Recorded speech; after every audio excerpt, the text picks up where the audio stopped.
ဖိတ်လို့ခေါ်ပြောစရာခေါင်းလုံးလုံးလုံး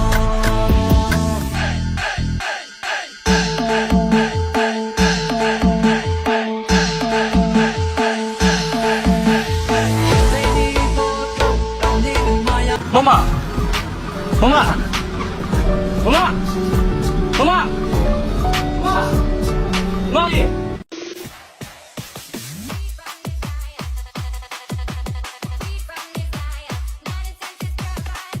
ကိုမေလေးရှင်းတယ်ရေကုန်မေလေးကလှလိုက်တာ ချစ်တဲ့သူတွေရဲ့မျက်စိထဲမှာတော့လှတာပေါ့ရှင် ရောင်